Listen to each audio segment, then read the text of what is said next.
Junior high school शिक्षक संघ के तत्वावधान में आज यहाँ पर डिजिटल हाजिरी को लेकर और शिक्षकों के मान सम्मान को लेकर एक लड़ाई, एक मुहिम छेड़ी जानी है। आज हम लोग एक संयुक्त मोर्चे के रूप में हम इस लड़ाई को लड़ने का काम करेंगे। हमारी शासन और प्रशासन से ये लड़ाई है कि वो शिक्षक को यानी कि गुरु को वो पद समझते हैं, जबकि एक सम्मान है। शिक्षक वो चीज है जो कि इस हिंदुस्तान की नींव में एक नई जनरेशन, एक नई ईंट लगाने का काम करता है। उसी गुरु को आज यहाँ पर चोर साबित कर दिया गया। साथियों, यहाँ पर मैं एक प्रश्न पूछना चाहूँगा अपने सभी भाइयों से कि हमारे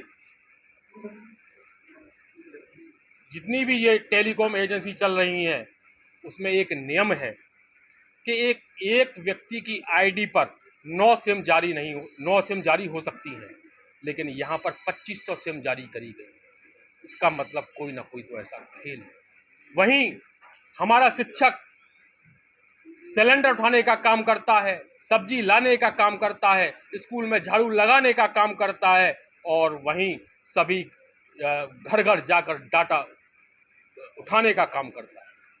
कितना काम करेगा? उसको बंधुआ मजदूर बनाने का काम इन सरकारों ने कर दिया है। हम ये कहते हैं हम डिजिटल हाजिरी देंगे, हम ये कहते हैं हम हर वो काम करेंगे जो शासन और प्रशासन चाहेगा, लेकिन हमसे ये सभी गैर शैक्षिक कार्य हटा लिए जाएं, क्योंकि इससे हमारी छवि धूमिल होती है। हम राशन की बोरी अपने कंधों पे उठा के लाते हैं, इससे हमारी छवि धूमिल हो रही है। एक शिक्षक मान सम्मान की गरिमा को ठेस लग रही है। हम लोग किसी भी हद तक जाकर इस तानाशाही आदेश का विरोध करेंगे।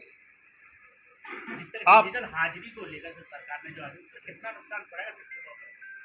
डिजिटल, आप मुझे ये बताइए कि डिजिटल हाजिरी अगर लगाई जा रही है, क्या आप दीनापुर और साकरा की साइड में चले जाइए, कहाँ नेटवर्क आ रहा है और हमको करेक्ट 8 बजे से 8:30 बजे तक उस डिजिटल हाजिरी को देना है। अगर वो नेटवर्क नहीं आता है तो दिक्कत हो रही है। इतना पानी भरा हुआ है सब जगह, अभी बरसात हो रही है हर जगह, इतने पानी में हमारा शिक्षक जा रहा है। अगर 1-2 मिनट समय की चोरी कर लेता है तो क्या दिक्कत है? आधा घंटे का समय दिया है तो हम ये कम मना करें। हम डिजिटल हाजिरी देने को तैयार है ना, लेकिन हमारी समस्याओं को तो सरकार सुने। हम डिजिटल हाजिरी के मना नहीं कर रहे। सबसे पहले हमारे गैर शैक्षिक कार्यों की सब्जी लाने का काम हम लोग करते हैं। दूसरी बात, स्कूल में झाड़ू लगाने का काम हम लोग करते हैं। एमडीएम के लिए, जो एमडीएम बच्चों के लिए बनता है, और कौन लाता है? और दूसरी चीज, अभी सरकार ने सीधे के सीधे 1200 रुपये सभी बच्चों के खातों में भेज दिए होंगे। शायद आपका इसने संज्ञान लिया नहीं लिया। अभी तक किसी भी अभिभावक के खाते में 1200 रुपये जो ड्रेस और मोजे के पैसे हैं वो अब तक नहीं गए। यही प्रश्न हमारे जिलाधिकारी महोदय ने अभी 1 तारीख को जब उन्होंने स्कूल चलो अभियान का उद्घाटन किया उसमें ये पूछा भी था, लेकिन सभी बच्चे ड्रेस में थे। वो किसकी देन है? अगर कोई अधिकारी आपके यहाँ निरीक्षण करता है, डिजिटल हाजिरी पे बताओ, डिजिटल हाजिरी गलत क्यों है? क्या सरकार इसका विरोध नहीं होगा? सबसे पहले तो डिजिटल हाजिरी जब तक हमारी मांगें पूरी नहीं हो जाती हम डिजिटल हाजिरी नहीं देंगे। क्या क्या मांगे हैं आप? हमारी सबसे पहले मांग है कि हमारी 30 की है, उसके बाद में हमको अर्ध अवकाश दिया जाए। हमारी 17,140 से लेकर तमाम ऐसी समस्याएं हैं। हमारी महिलाएं 30-30, 40-40, 50-50 किलोमीटर दूर जाकर अपनी नौकरी को अंजाम दे रही हैं।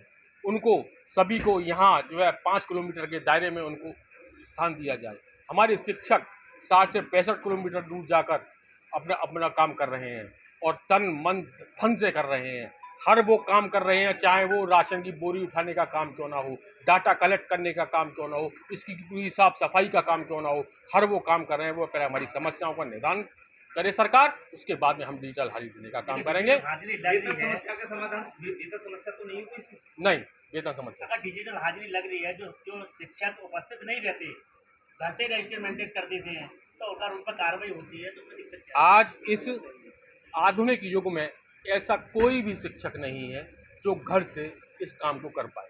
क्योंकि हम एक तरीके से डिजिटल काम ही कर रहे हैं। प्रेरणा पोर्टल के माध्यम से वो सारे काम हम लोग कर रहे हैं, मानव समुदाय पोर्टल के माध्यम से वो सब काम हम लोग कर रहे हैं। हम किसी चीज़ का विरोध नहीं कर रहे, लेकिन सरकार हमारी समस्या को तो सुने, हमारे दर्द को तो सुने। क्या हमारी समाज में क्या इज्जत रह जाएगी? हम विद्यालयों में झाड़ू लगाने का काम कर रहे हैं, किसी बच्चे को डांट नहीं सकते हम लोग, किसी भी बच्चे को हम जो है फेल नहीं कर सकते। किस तरह से समाज एक नई दिशा लेगा? किस तरह से समाज आगे बढ़ेगा? आज सभी बच्चों के दिमाग से ये समस्याएं तो काफी समय से चल रही है। डिजिटल हाजिरी आने वाली समस्या क्यों सामने आई? डिजिटल हाजिरी आने से एक टाइम पीरियड, जो कि सबसे पहले डीजी महोदय ने ये आदेश किया था, महोदय ने, कि आपको 8 बजे आपको डिजिटल हाजिरी देनी है। 8 बजे में अगर 1 मिनट से 1 मिनट हुआ तो ये मान लीजिए कि आप एब्सेंट पाए। अब उसके बाद जब शिक्षकों का विरोध शुरू हुआ तब उन्होंने 8:30 बजे कर दिया, और आज हमको ये पता चला है कि उन्होंने जो है पूरे टाइम में कभी भी डिजिटल हाजिरी देने का काम हम लोग कर सकते हैं। लेकिन आप ये बताइए, क्या नेटवर्क आ रहे हैं? क्या स्कूलों में, जहाँ पे आज ये जो स्कूल हैं हमारे ग्रामीण, क्या वहाँ पर जो है बिजली की सुविधा है? क्या वहाँ मोबाइल नहीं चल रहे हैं? कहाँ पे? बहुत सी ऐसी जगह हैं जहाँ नेटवर्क नहीं आते। आप अलीगढ़ के ही विद्यालय से देख लीजिए। ये सरकार का सब्जेक्ट है, आपका है ही।